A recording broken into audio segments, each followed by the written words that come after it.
Hi, welcome back to another episode of What Works Weekly with B Coaching and Consulting, where we introduce you to people that help other business people, help other professionals get better in certain little facets that they might not have exposure to. So this week I talk with David Kirkpatrick, better known as David Reads Fast.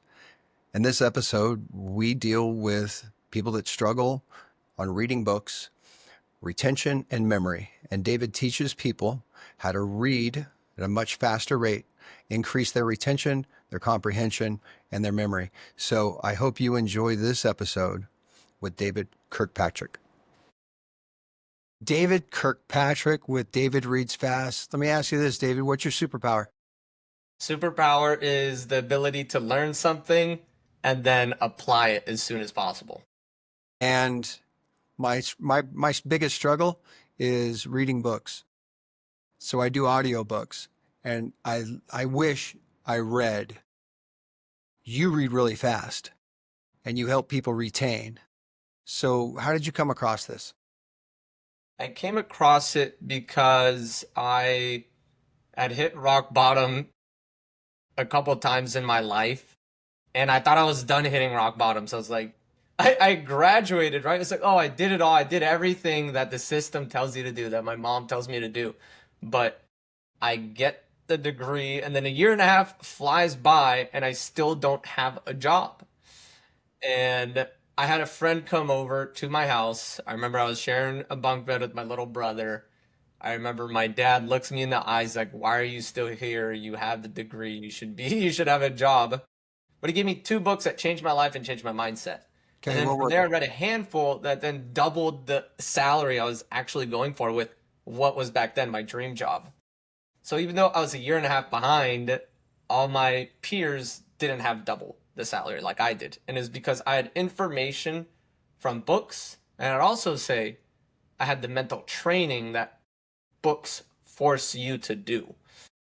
And then as I had the job, I told myself I'm never going to allow a lack of knowledge and a lack of discipline to hold me back from anything that I ever want again. So I ended up reading 70 books in 1 year. I never thought it was possible because I was like, look, my plate can only handle so much. But Yeah, then someone, a mentor of mine, asked me, is like, why don't you just make your plate bigger? Why don't you increase your capacity? I was like, oh, fine. And from there, that really jump started my business. And books didn't just give me the knowledge. Sure, that's important. But the books helped me tap into what I didn't tap into within myself. And then the book number 5 out of 70, sorry, was a book on reading speed and memory. And I was like, what? It takes me 5 hours to now read. No, it takes me 1 hour to read what used to take me 5 hours. right. Okay, so you've compressed it all, but you've been able to maintain the retention. Yes. So I always tell people, okay, you're going to have speed reading techniques, but you should read some memory books too. Some books on memory because people are not using their memory as they could. Like I'd always forget people's names, Are always you forget what I read, but now are it's you are you good with names now? oh yeah, like So you've got that's to see people go one of two ways. Everyone's meeting tons of people, hopefully. If you're not, we should fix that. But there's the person that says the story of I just am bad with names. yes. There's the other one that sees every time I try to remember someone's name, my brain gets stronger. Huh. So it's just a perception. Part of it is perception, yes. Okay. So what books should somebody read to get better at remembering names? I really enjoyed Moonwalking with Einstein. So if you're looking for a book that's fun, a great story, this book will have you follow the life of a journalist who lived the life for 1 year of a memory champion who goes to memory tournaments. I can explain what a memory champion is, and that's just Please. someone who trains their memory based on how your brain is actually wired to retain information. Like I've memorized the 15 chapters of Think and Grow Rich, the 6 human needs that drive human behavior, and the 17 levels of consciousness that comes from a book called Power versus Force. So what you're telling me is you can read the 7 habits of highly effective people and then go back and say, well, here are the 7 habits. Yes. See, I can read the book, but my mind is also processing what happened in my day, things I have coming up. Did I remember to lock the front door? How do you block all that out? So that's a great question. And there's a girl here who's a memory champion that lives in Austin. I talk to her about memory strategies all the time. And she says the gatekeeper of memory is your focus. The gatekeeper of memory is your focus. So, what do you do right now, day to day, that improves your focus? Because if you could just lock that in, you'd be surprised at what your brain could do. Well, I would imagine you'd be surprised at what you could get done. And maybe that's the problem is my brain's trying to multitask, even though I know full well that the brain can only focus on one thing at one time. But it's almost looking for distractions. Our brain loves distractions. And there's a study by Stanford. It was done in 2009. They asked the question of what is more productive, multitasking or just doing one thing at a time? What do you think the answer was, Mike? Oh, it has to be doing one thing at one time. It was one thing at a time. And they were quoted to notice that, and they quoted this is a direct quote from one of the scientists. He was like, yeah, it turns out these multitaskers not only were just extremely ineffective, they're really bad at deciding what's top priority because they're trying to do it all versus someone who's focused one thing at a time. Oh, so people that have to-do lists, priority lists, um, time block calendars, things like that are probably more efficient, more effective than those that just respond to whatever stimulus is coming at them at any given time. Yeah, and with that, I always tell people to go with an 80-20 principle. 80% of the time, you will and should follow your calendar. 20% of the time, allow for maybe a coffee pops up with somebody who's only in town for that day and you've got to move. Because what drives us to not follow the calendar is like, I have the fear of missing out. Yeah, and I try to keep my calendar fairly fluid. The only rule is that if it's on there, it can't be taken off unless it's if you and I had an appointment and you're sick, it gets moved. So, and I try to leave a little bit of a buffer between major things. What are a couple of tips that you would give people that would love to read books because they've heard Bill Gates and Elon Musk and all of these big thought leaders and people doing big things? That's the one thing they have in common is they love to read books, they love to learn, but what if they struggle with it? So, three simple steps. One, what helped me is the motivation and the clarity of what are the next 6 to 12 books that will actually change my life, improve my business, maybe even double revenue. So reverse engineer the information you're lacking now because most people just whimsically take book recommendations because, yes, a very important billionaire mentioned it, but that billionaire doesn't know your day to day problems or what excites you now. So that's clarity. I have a custom reading plan document. If you message me, David Reads Fast on Instagram, I'll give it to you for free. Two, it's your performance. How's your focus? How's your memory? How's your reading speed? We should find those out. I have a free reading test on my website too for that. And the Okay. last step is three. Do you have any accountability so that you Oh, apply the information? Are you around people who are reading books? Because if you're around a group of people that have read the book as well and they say, well, chapter 11 doesn't seem like you're applying. Feedback. You need feedback. A book, sadly, can't give you feedback. Can a right. mentor? Absolutely. That's why book clubs do so well. Yes. I like that. So somebody could tell me again the Instagram. The Instagram is David Reads Fast. Okay. So David reads fast and they can email you, DM you, and you'll send them. You mentioned a speed test. Yes, if you go to reading4results.com with the number four, you get my free reading test. I have a bunch of free tools there as well. So, a question I always get from people is they ask, like, well, what's your favorite book and what are your book recommendations? My book recommendations would be whatever your mentor recommends if they know your problems. If you don't have a mentor, that's a huge problem. Right. Right. Huge problem. Well, and if somebody's dealing with marital issues, then Think and Grow Rich may not be the book that they should start on. And I don't know that I need you to recommend books that you're reading right now because how many books have you read? Around ballpark, 300. around 300 books. Yeah. Yeah. So maybe the question would be, hey, I'm starting a business, or I really like the idea of entrepreneurship. What are some good books around that? More of the basic thing. It would allow me to cancel the Audible account, but the struggle is at the end of the day, have dinner, relax a little bit.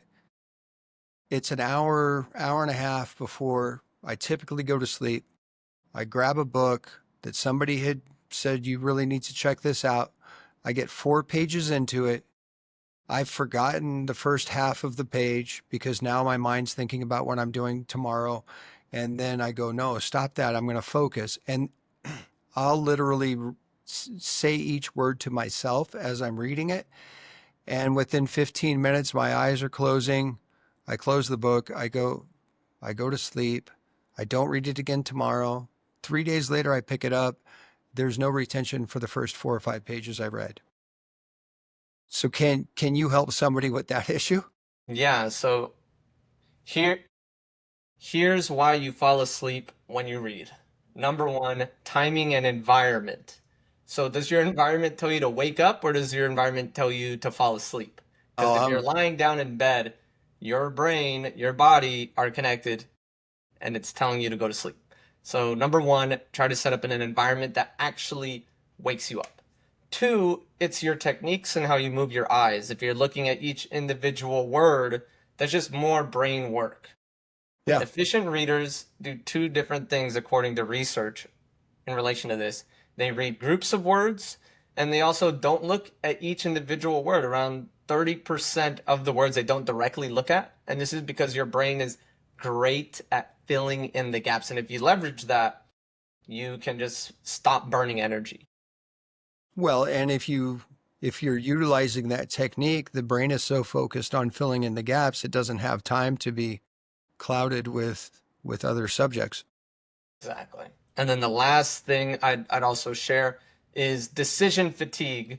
What time of the day are you reading? Are you reading when you're burnt out, you're tired, let me relax?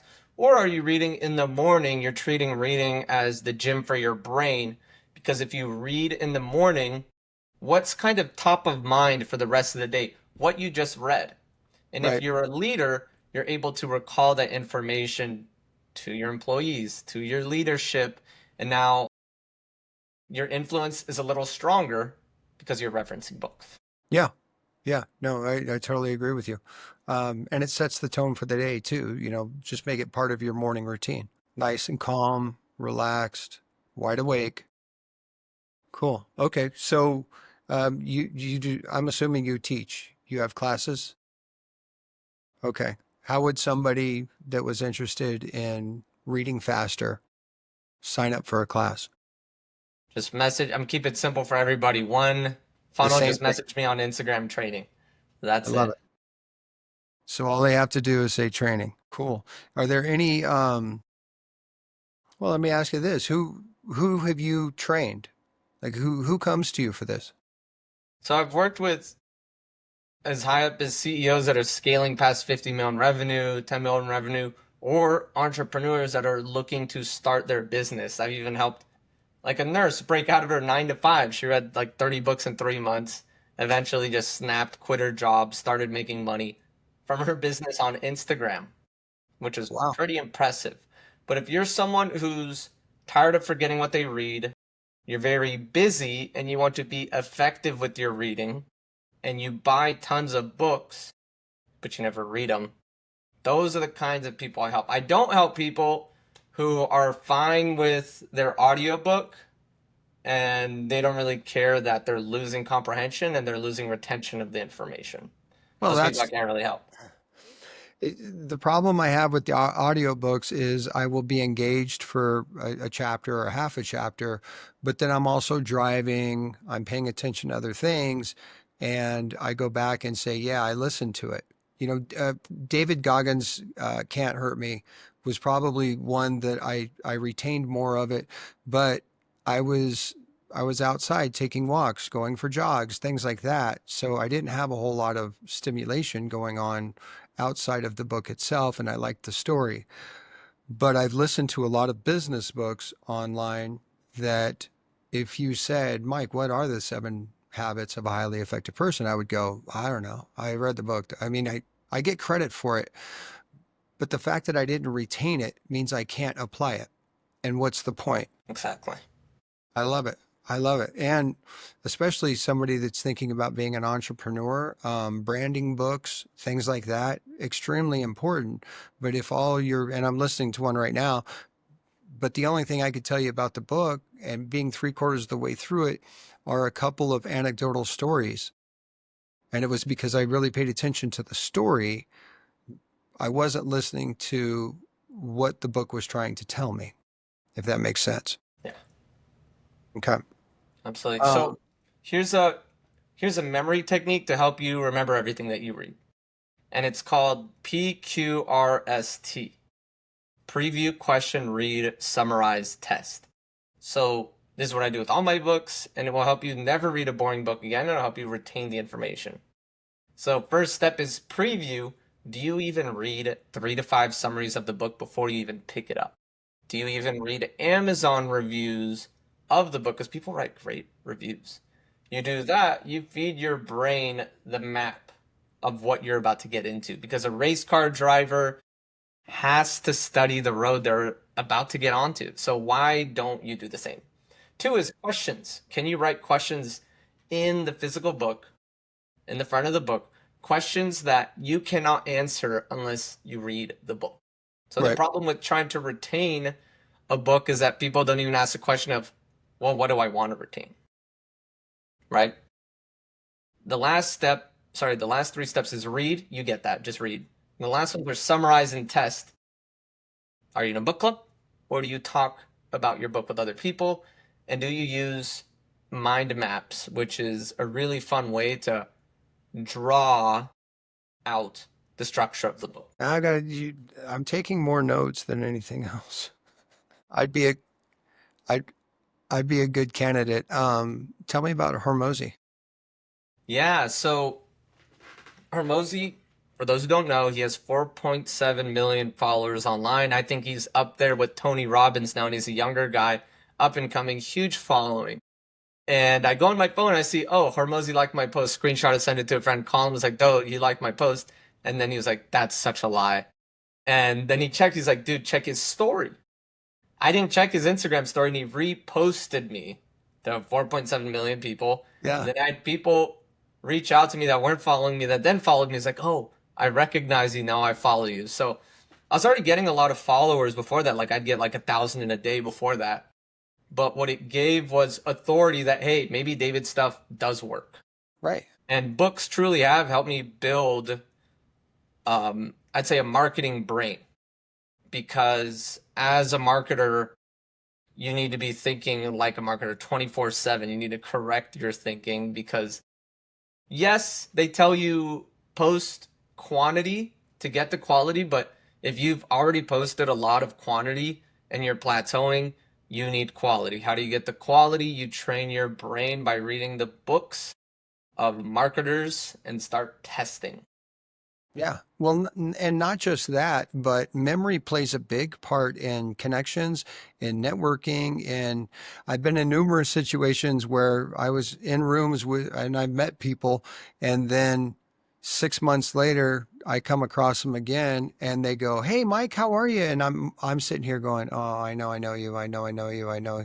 I wish we all had name badges on right now." That kind of thing. So this helps read books quickly, so now we're lowering the barrier of entry, and helps you retain, which means you can apply, which gives you influence. Mm-hmm. Because if I tell you something, you go, "That's not nice that Mike said that." But if I say, Tony Robbins once said in his book, blah, blah, blah, this, and you're like, "Oh, okay, there's the authority." It wasn't necessarily now Tony Robbins is saying it. Or Hormozy, who I love to listen to because his brain is just firing constantly. There's just, we go here, then we go here, then we go here. You understand this? And I'm like, "Yeah, Mm-hmm. I totally get it." And 15 minutes later, I'm like, "What did he say?" We're relying on Plaid note takers and Otter and AI and things like that to give us back, hey, here are the takeaways. And you go, yeah, okay, it's the takeaways. Okay, cool. Next thing. And then 3 days later, you're like, oh, I cannot remember what those takeaways were. So if people wanted to read faster, they could get a hold of you. If they wanted to increase their memory, they could get a hold of you. You could help them. If they wanted help with retention, they could get a hold of you and you could help them. And one thing I'll share about the memory and being able to remember people's names, I'd say I see 100 people at my party every month. I host a party all the time because you've got to network, you've got to meet new Right. people. Yeah. Sweet. And I remember people's last names too. So I won't just show them I remember their name even 6 months or 9 months. I'll say their first name and their last name. But the thing is, reading is to the mind what working out is to the body. I think Joseph Addison said that one. So if you really do truly build your reading habit and take it seriously for the next 12 months, I mean, I've helped people read 40 books in 1 year when they were over 50 years old and they thought they were dyslexic. What you'll notice is you'll get trickle effects. You've got this reading habit now, suddenly you're starting to remember more people's names. Why? Because your working memory is stronger. Right. So for those who have ADHD, I have it. I just mitigate it and train it and improve Yes. it. A lot of entrepreneurs have ADHD. That's the only way they're able to handle such a strenuous lifestyle. Yes. So people who have ADHD also tend to have memory issues. And we call it encoding issues, where they're learning really the hack is you need to say no to more things. You can't be having 10 projects. And also, you need more active learning styles because, yes, passively listening to audiobooks seems productive, but does it train your focus? Does it train your brain? Does it help No. you learn the way you actually like to learn, which is an involved process? Right. It's like I think audiobooks it is to retention and memory as McDonald's is to eating healthy. Right. So let's are you on Facebook also? Yes, yeah. Not Okay, as much so there, but yeah, sometimes. no, which I totally understand, but we have a free community in Facebook. So what I'll do is make sure you get in there too. So if people need to get a hold of you on Facebook, because not everyone's on Instagram, what's one practical tip that you would give somebody watching if they said, I want to get better, something they could implement immediately? I'll give you three of the easiest tips to increase your reading speed, which is one, as you read a book, you need to use your finger or pen, track and guide your eyes from left to right so you stay on track in a good rhythm. Good readers are in a good rhythm as they read. Okay. Two, you need to read groups of words. Stop looking at each individual word that tires you out. Your brain prefers groups of words, sentences, groups of words, because your brain likes ideas. Words are too abstract. Easier to visualize that. And the last one, three, is minimizing the voice in your head. Stop sounding it out loud because you're trapped at 150 words per minute, which is the speed of an audiobook. You fix that. Research has shown at a minimum, you can get to 400 words per minute, which is not contested. That's like bottom of speed reading speed. Like, even if you don't believe in speed reading, you Yeah. have to believe that that speed is possible. Well, it's possible. Right. I love that. I love and yeah, you'll fix me on that too. All right, brother. Well, I appreciate your time. I'm sure somebody out there is going to appreciate it too. And I wish you all the best.